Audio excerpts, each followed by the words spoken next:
तो अभी हम लोग सेकेंड लेक्चर स्टार्ट करते हैं वर्क एनर्जी पावर का। तो आई होप आप मेरा पहला वीडियो देख चुके हैं। आज हम लोग पढ़ेंगे टाइप्स ऑफ वर्क।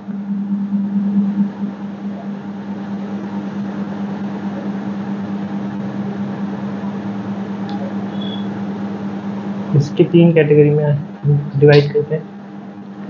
सबसे पहला पॉजिटिव। जब भी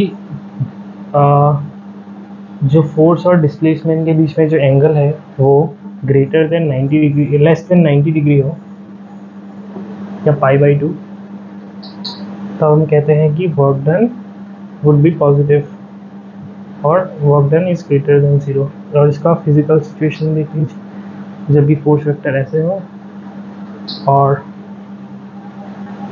डिस्प्लेसमेंट वेक्टर ऐसे हो, इसमें एंगल थीटा, इस सिचुएशन को हम बोलेंगे positive work.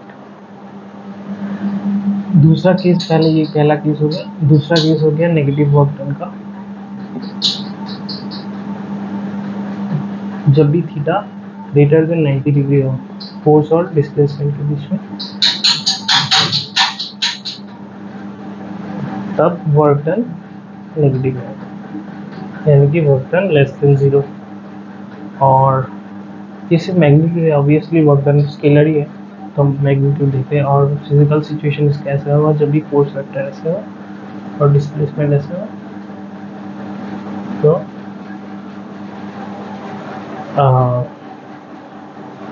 Work done negative होता है। और सबसे तीसरा केस 0 वर्क डन वाला, जब भी थीटा एग्जैक्टली 90 डिग्री के बराबर हो या π/2 रेडियन तो वर्क डन 0 आएगा। इसका सबसे बेस्ट एग्जांपल है जब भी किसी ब्लॉक को हॉरिजॉन्टली आप मूव करेंगे, डिस्प्लेस करेंगे, तो वर्क डन बाय ग्रेविटी, जो कि हमेशा नीचे लगेगा, mg, और नॉर्मल रिएक्शन, इन दोनों का डिस्प्लेसमेंट के साथ एंगल हमेशा 90 डिग्री रहेगा। तो वर्क डन हमेशा work done by normal reaction 0 और वर्क डन बाय ग्रेविटी भी 0।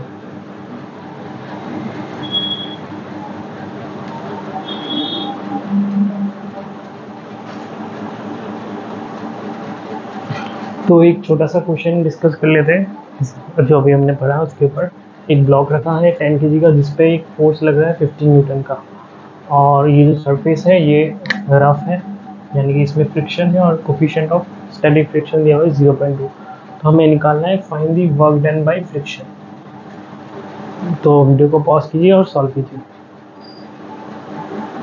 तो आई होप आपने सॉल्व कर लिया होगा, तो मैं सॉल्व करता हूँ। तो इसका FBD बनाते हैं इस ब्लॉक का। ऊपर लग रहा होगा नॉर्मल रिएक्शन, नीचे लग रहा होगा 100 न्यूटन। मैं ये न्यूटन नहीं लिख रहा हूँ क्योंकि n यहाँ पर लिख चुका हूँ। और इस पर फ्रिक्शन फोर्स लग रहा होगा पीछे और एक्सटर्नल फोर्स लग रहा होगा 50 न्यूटन। अब हमें पहले लिमिटिंग फ्रिक्शन या मैक्सिमम स्टैटिक फ्रिक्शन निकाल के देखना होगा कि वो एक्सटर्नल फोर्स 50 न्यूटन से बड़ा है या छोटा है या बराबर है, क्या है। तो F limiting friction equal to μs into n। I hope आपको ये मालूम होगा फॉर्मूला सबको। 0.2 और नॉर्मल रिएक्शन यहाँ से, क्योंकि y डायरेक्शन में फोर्स 0 है तो नॉर्मल रिएक्शन 100 न्यूटन के बराबर होगा इंटू 100, तो यहाँ से आ जाता है 20 न्यूटन। लिमिटिंग फ्रिक्शन 20 न्यूटन है और एक्सटर्नल फोर्स 15 न्यूटन है, तो फ्रिक्शन अपने आप को घटा के 15 न्यूटन कर लेगा और बॉडी को मूव करने नहीं देगा। यानी कि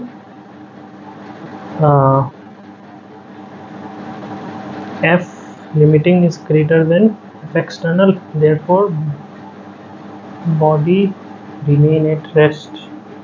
Body remains at rest. अगर बॉडी remains at rest तो डिस्प्लेसमेंट 0, तो work done 0, work done by friction force 0 आएगा।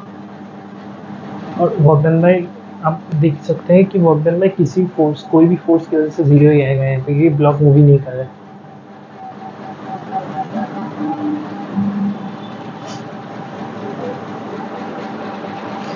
तो एक और क्वेश्चन है बहुत अच्छा जो अभी हमने पढ़ा, उसी के बेस्ड। ये एक ब्लॉक है जिस पे एक्सटर्नल फोर्स लगा है 30 न्यूटन, और ये ग्राउंड ग्राफ है जिसका कोफिशिएंट ऑफ स्टैटिक फ्रिक्शन है 0.2, या फिर कोई भी स्टैटिक या काइनेटिक, जो भी, दोनों सेम ही है। तो हमें पूछा है दो चीज़ें, work done by F force and work done by friction force for a displacement of 10 metre. अगर ये ब्लॉक 10 मीटर मूव करता है, हमें दिया है कि मूव करता है, तो बताना है। तो आइए इसको सॉल्व करते हैं। पहले आप सॉल्व कर लीजिए पॉज करके, फिर मैं सॉल्व करता हूँ। तो आइए हम सॉल्व करते हैं।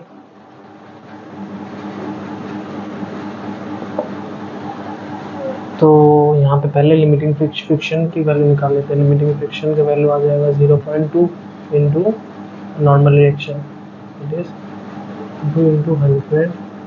देखिए नॉर्मल रिएक्शन ऊपर अभी थोड़ी देर पहले किया था, ऊपर लग रहा है अगर 100 न्यूटन, नीचे इसके इसका भी बना है, तो नॉर्मल रिएक्शन 100 न्यूटन हो गया, तो आ गया 20 न्यूटन। तो 20 न्यूटन 30 न्यूटन से ज़्यादा है, तो ये ब्लॉक एक्सेलरेट करेगा, मतलब डिस्प्लेस करेगा। तो work done by F force आ जाएगा 30 into displacement 10 metre, that is 300 joule positively, क्योंकि फोर्स आगे है और डिस्प्लेसमेंट आगे। और इसी के एफ पे अगर हम देखें तो फ्रिक्शनल फोर्स पीछे लगेगा, और इस बार लगेगा काइनेटिक फ्रिक्शन, क्योंकि ब्लॉक मूव करे, और फोर्स लगेगा एफ। तो अब क्योंकि फ्रिक्शन फोर्स इस ब्लॉक पे पीछे के डायरेक्शन में लग रहा है और डिस्प्लेसमेंट आगे हो रहा है, तो वर्क डन नेगेटिव आएगा, क्योंकि एंगल 180 डिग्री है। तो work done by frictional force equal to minus F into S, minus F friction force का काइनेटिक फ्रिक्शन कितना लगेगा हमने निकाला। अच्छा, आपको शायद मालूम ही होगा कि kinetic friction is equal to limiting friction if mu K equal to mu L mu S, और ये दोनों बराबर है, तो काइनेटिक फ्रिक्शन लिमिटिंग फ्रिक्शन के बराबर ही होगा, तो जो कि है 20 Newton into displacement 10 minus 200 joule. तो ये हो गए कुछ क्वेश्चन हमने पढ़ा जो अभी इसके ऊपर। आई होप आपको समझ में आया हो। तो ये एक बहुत अच्छा क्वेश्चन है जो अभी देखते हैं हम लोग। मैं क्वेश्चन आपके लिए रीड कर देता हूँ, मैंने फिगर बना दिया है लेकिन क्वेश्चन प्रॉपर्ली रीड कर देता हूँ। The net work done by tension in the figure when the bigger block of mass 4 kg touches the ground. मैंने इसको छोटा मोटा लिख भी दिया, find the net work done by tension force when bigger block touches the ground, या फिर net work done bye string भी लिख सकते हैं क्वेश्चन में, एक ही बात है। तो आप वीडियो पॉज कीजिए और सॉल्व कीजिए। आई होप आपने सॉल्व कर लिया होगा, अब मैं सॉल्व करने जा रहा हूँ। अच्छा, पहली बात तो यहाँ पे ये क्यों लिखा है net work done. Net work done इसलिए लिखा है क्योंकि टेंशन इस वाले ब्लॉक पे भी लग रहा है और टेंशन इस वाले ब्लॉक पे भी लग रहा है। आप लोग को एनएलएम आता होगा, आई होप, एज्यूम करके चल रहा हूँ मैं। तो जब ये ग्राउंड टच करेगा, ये ब्लॉक भी तो ऊपर उठेगा ना, क्योंकि कंस्ट्रेंट है ये एक।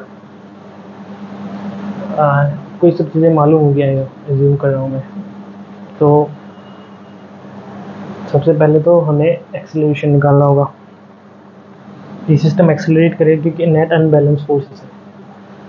तो एक्सेलरेशन का ये फॉर्मूला आप लोगों को मालूम ही होगा, acceleration is net force upon mass, total mass of the system.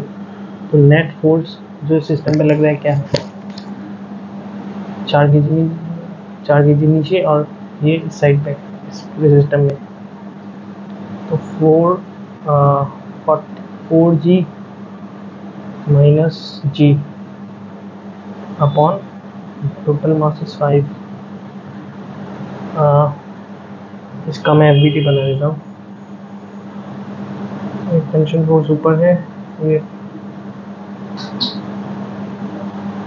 4g नीचे लग रहा है और ये नीचे एक्सेलरेट करेगा, और इस पे टेंशन फोर्स ऊपर लग रहा है और जी नीचे लग रहा है और ये ऊपर एक्सेलरेट करेगा, तो हम ये एक्सेलरेशन निकालें और दोनों का एक्सेलरेशन कॉमन होगा। तो अब देख लीजिए क्या आता है, ये आ जाएगा 3g/5 एक्सेलरेशन, यानी कि 6 मीटर पर सेकेंड स्क्वायर। जी का वैल्यू अगर 10 पुट कर देंगे 30/5 दैट इज 6 मीटर पर सेकेंड स्क्वायर, ये आना चाहिए एक्सेलरेशन। अभी बोर्ड को क्लियर करके फर्दर सोल्यूशन लिखता हूँ। तो अभी मैंने एक्सेलरेशन निकाला और अभी मैंने इस वाले एफबीटी पे, इस वाले ब्लॉक के एफबीटी पे न्यूटन सेकेंड लॉ लिख दिया। तो उससे टी माइनस टी ऊपर नीचे T minus is equal to 1 into A that is acceleration. तो ये सॉल्व करने पे आ गया 16 न्यूटन, जो कि दोनों स्ट्रिंग में सेम होगा। अब हमें नेट वर्क डन निकालना है। अच्छा, अब क्योंकि दोनों का एक्सेलरेशन सेम है तो ये जितना नीचे आएगा ये उतना ऊपर जाएगा। मतलब अगर 1 मीटर नीचे आता है तो ये 1 मीटर ऊपर जाएगा। ऐसा होना ही पड़ेगा क्योंकि दोनों स्ट्रिंग में टेंशन सेम है। तो ऐसा अगर है तो एक चीज़ आपके सामने आ जा रही है, बहुत क्लियर, बहुत इंपॉर्टेंट चीज़ है कि work done by tension force, net work done by tension force WT1 इसके लिए और WT2 इसके लिए। एक्चुअली इस क्वेश्चन के लिए टेंशन निकालने की ज़रूरत ही नहीं थी एक्सेलरेशन में, हम डायरेक्टली सॉल्व कर सकते थे। थोड़ा सा अब देखिए, क्योंकि दोनों स्ट्रिंग में टेंशन सेम है और दोनों का एक्सेलरेशन भी सेम है तो नेट वर्क डन 0 आएगा। अब देखिए ये आ जाएगा कितना, टेंशन ऊपर डिस्प्लेसमेंट नीचे, तो माइनस टी इंटू एच, ये इस हाइट को मैं एच बोल देता हूँ तो ये भी हाइट एच हो जाएगा। तो और प्लस ये वाला ब्लॉक के लिए अगर लिखेंगे तो कितना आ जाएगा, टेंशन ऊपर डिस्प्लेसमेंट ऊपर, तो प्लस टी इंटू एच, दोनों डिस्प्लेसमेंट सेम है तो ये कितना आ गया 0। तो net work done by tension force is 0। ऐसा होना भी चाहिए क्योंकि टेंशन एक इंटरनल फोर्स है और इंटरनल फोर्स जो है सिस्टम में नेट वर्क डन नहीं कर सकते कभी भी, उनका नेट वर्क डन हमेशा 0 होगा। तो ठीक है, हम लोग अभी एक नया चीज़ पढ़ने जा रहे हैं, work done bye constant force is path independent. यानी कि अगर फोर्स कांस्टेंट है, अगर एफ फैक्टर कांस्टेंट है तो वर्क डन क्या होगा, in general if T x, अगर फोर्स कांस्टेंट है तो वो इंटीग्रेशन के बाहर आ जाएगा, तब बन जाएगा इंटीग्रेशन एफ डी एक्स का डी एक्स, और इंटीग्रेशन डी एक्स अभी को मालूम है क्या है, एक्स। यानी कि अगर फोर्स कांस्टेंट है तो वो पाथ के ऊपर डिपेंड नहीं कर रहा है, चाहे किसी भी पाथ से ये फोर्स सेम लगने वाला है। यानी कि अगर मैं किसी एक ऑब्जेक्ट को ए से बी लेके जाता हूँ तो अगर इस पर फोर्स लग रहा है कोई कांस्टेंट फोर्स एफ, तो इस ऑब्जेक्ट को अगर मैं ऐसे ले जाऊँ या फिर ऐसे ले जाऊँ या फिर ऐसे ले जाऊँ फिर ऐसे ले जाऊँ, हर केस में 1 2 3 4 हर केस में जो है आपका वर्क डन सेम रहने वाला है।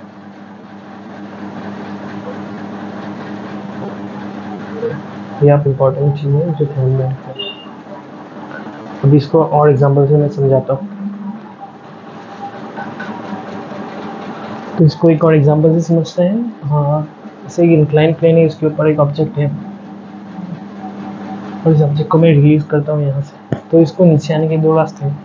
इसको मुझे ए से बी ले जाना है, इसको रिलीज करूँगा तो ये ग्रेविटी की एक्शन में नीचे आ जाएगा, या फिर इसको यहाँ से अगर रिलीज करता हूँ तब भी ग्रेविटी के एक्शन में यहाँ आ जाएगा, लेकिन यहाँ से यहाँ इसको किसी दूसरे फोर्स से ले जाता हूँ। इन दोनों केसेस में अगर मैं ग्रेविटी का वर्क निकालना चाहूँ तो क्या आएगा, सबसे पहले ए से बी अगर लेके जाता हूँ मैं,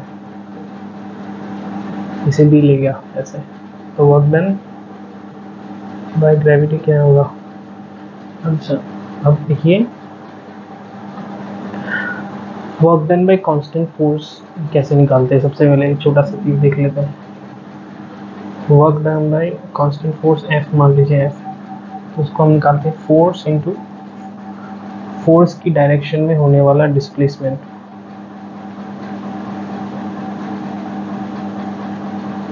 में डिस्प्लेसमेंट, ये सिंपल फॉर्मूले से आप डायरेक्टली कांस्टेंट फोर्स की तरह कांस्टेंट फोर्स के द्वारा वर्क डन निकाल सकते हो, क्योंकि वो तो पाथ के ऊपर डिपेंड ही नहीं करते। और मैंने आपको पिछले क्लास में समझाया था कि वर्क डन दो तरीके से निकलता है। स्केलर प्रोडक्ट है एफ एस कॉस थीटा या F cos theta into S, मतलब component of force in direction of displacement या component of displacement in direction of force, तो वही चीज़ है ये। तो अगर ग्रेविटी के द्वारा वर्क चाहिए तो ग्रेविटी तो नीचे लग रहा है एम जी, और इसका मास है, तो अगर एंगल थीटा है तो ये आ जाएगा एम जी कॉस थीटा, और ये हो जाएगा एम जी साइन थीटा। तो में ग्रेविटी कितना आ जाएगा एम जी साइन थीटा, क्योंकि हम ये डिस्प्लेसमेंट ले रहे हैं इनटू एस, ये आ जाएगा। और अगर हम ए से सी और सी से बी वर्क चाहिए हम निकालने के लिए चाहें तो क्या आएगा। सबसे पहले ए से सी लेके आते हैं, ए से सी लेके आएंगे तो इस पॉइंट पे ग्रेविटी नीचे लग रहा है। एक मिनट को मैं डायग्राम क्लियर कर देता हूँ। तो अगर मैं इसको ए से सी ले गया और फिर से सी से बी लेके आता हूँ तो इस पूरे पाथ में वर्क डन कितना होगा। वर्क डन ए से सी, सी से बी, तो आ जाएगा एक से सी, ए से सी। ग्रेविटी की डायरेक्शन, ग्रेविटी तो एक ही है, नीचे ही है एम जी, और हाइट डिस्प्लेसमेंट में नीचे ही है एच, तो एम जी इंटू एच। और सी से बी कोई वर्क डन ही नहीं होगा ग्रेविटी के द्वारा, क्योंकि ये 90 डिग्री पे है, तो ज़ीरो, तो ज़ीरो क्या ही लिखो, तो ये एम जी एच आ गया। तो इन दोनों सिचुएशन में अभी तक दिख रहा है कि वर्क डन है, इसमें अलग अलग आ रहा है, इसमें एम जी एच है और इसमें M G sine theta into H. अब यहाँ पे ज़रा साइन थीटा का वैल्यू डालें, साइन थीटा का वैल्यू डालेंगे यहाँ पे, तो कितना आ जाएगा H by S, S S cancel आ गया एम जी एच। तो आप देख सकते हैं कि दोनों पाथ में वर्क डन सेम आ रहा है ग्रेविटी का, क्योंकि ग्रेविटी एक कांस्टेंट फोर्स है। आप कैसे भी ले आइए यहाँ तक वर्क डन सेम ही आने वाला है ये सभी। अब आपको समझ में आ गया होगा। तो भी हम लोग नेक्स्ट चीज़, लास्ट चीज़ पढ़ रहे हैं आज के लेक्चर का, work done by variable force.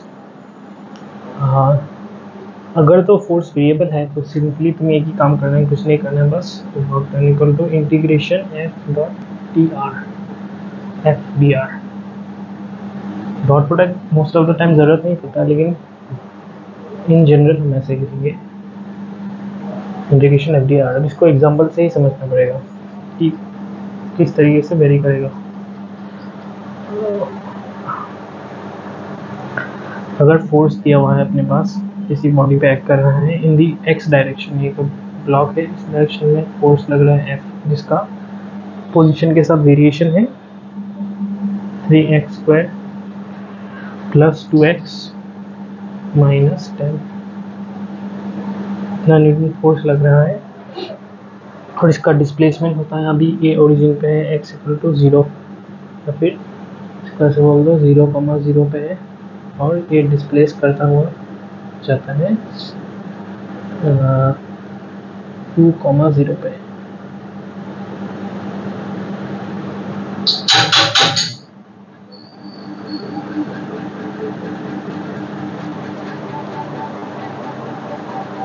इस टाइप से आई होप ये स्ट्रेट बना हो।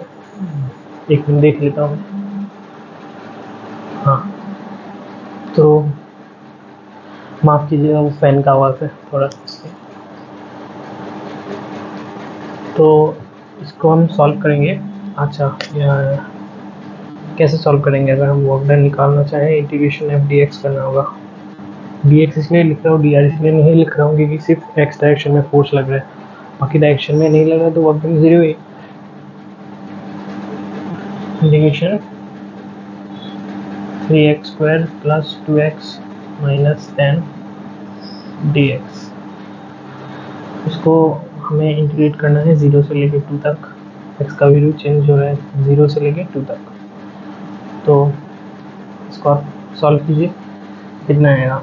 3x³/3 + 2x²/2 - 10x, 0 से लेकर 2, 0 से लेकर 2, 0 से लेकर 2, 2 से 2 कैंसिल, 3 से 3 कैंसिल, 2 का क्यूब 8 प्लस 2 का स्क्वायर 4 माइनस 10 × 2 दैट इज 20, तो 8 4 12 माइनस 20, 12 से 20 क्या -2 जूल, ये आंसर आपका आना चाहिए। तो इसके बाद एक और क्वेश्चन लिखते हैं लास्ट। तो आज के लेक्चर का लास्ट क्वेश्चन एक ब्लॉक है 2 kg का जिसकी स्पीड है v और वो स्पीड पोजीशन के साथ वेरी कर रहा है एस एक्स वी = x3। तो ये वेरिएबल फोर्स का क्वेश्चन कैसे हुआ? ये वेरिएबल फोर्स का क्वेश्चन इसलिए हुआ क्योंकि स्पीड वेरी कर रहा है तो एक्सीलरेशन भी वेरी करेगा, तो इस पर लगने वाला फोर्स तो वेरी करेगा क्योंकि F = मास × एक्सीलरेशन होता है, एक्सीलरेशन कांस्टेंट, एक्सीलरेशन तो इसका वेरी करेगा पोजीशन के साथ क्योंकि मास कांस्टेंट है, तो इसलिए फोर्स भी वेरिएबल हो गया। तो आप पॉज कीजिए और सॉल्व कीजिए, उसके बाद मैं बता दूँ। तो आई होप आपने सॉल्व कर लिया होगा, मैं सॉल्व करता हूँ। हालांकि इस क्वेश्चन को एक और इजी मेथड से भी कर सकते हैं, वो हम आगे पढ़ेंगे, लेकिन ये मेथड जानना इंपॉर्टेंट है। अगर ऐसा सिचुएशन कभी आए तो आप पहले क्या कीजिए, एक्सेलरेशन निकाल लीजिए। ये मालूम ही होगा आपको relation, acceleration = dv/dt, chain rule से लिख सकते हैं v dv/dx, ये आई होप आपको मालूम होगा। हम ये यूज़ नहीं करके हम लोग ये यूज़ करेंगे क्योंकि वेलोसिटी पोजीशन का क्वेश्चन है। एक्सेलरेशन = v, इसको डिफरेंशिएट करेंगे, कितना आएगा? 3x² है ना। वेलोसिटी कितना दिया हुआ है? x3, तो x3 × 3x², यह आ जाएगा 3x⁵। ठीक है, तो इसको हम लोग सॉल्व करते हैं। हमें चाहिए एक्सीलरेशन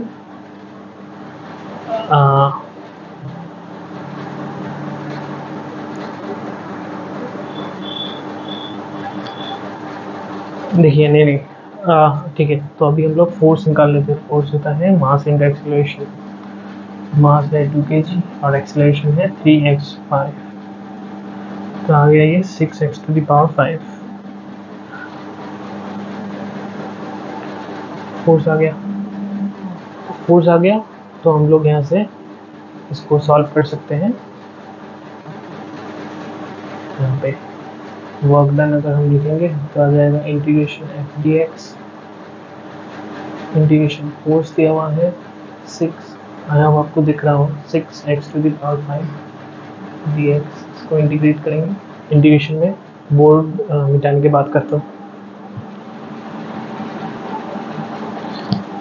तो इसको सॉल्व करेंगे तो आएगा वर्क डन = इंटीग्रेशन को हम सॉल्व करेंगे तो आएगा x⁶/6, लिमिट है कहाँ से कहाँ तक, एक था आई थिंक 1 से लेकर 4 तक, 6 कैंसिल, 4⁶ - 1⁶, इसको आप सॉल्व कीजिए, आपका आंसर आ जाएगा। 4⁶ कैसे सॉल्व करेंगे? इसको हम लिखते हैं 4⁶ को 4⁴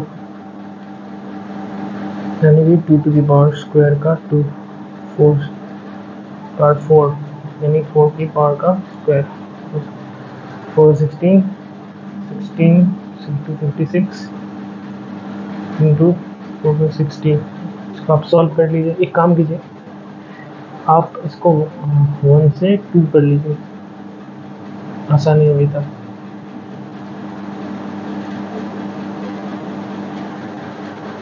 कैलकुलेशन आसान होगा, वैसे तो कॉन्सेप्ट मैंने बताई दिया। तो 2 की पावर 6 कितना होगा, 2 की पावर 5, 2 की पावर 5 इंटू 2, देन इसको सॉल्व कर लीजिए। तो इसको आप सॉल्व करेंगे तो आंसर आ रहे हैं 63 जूल।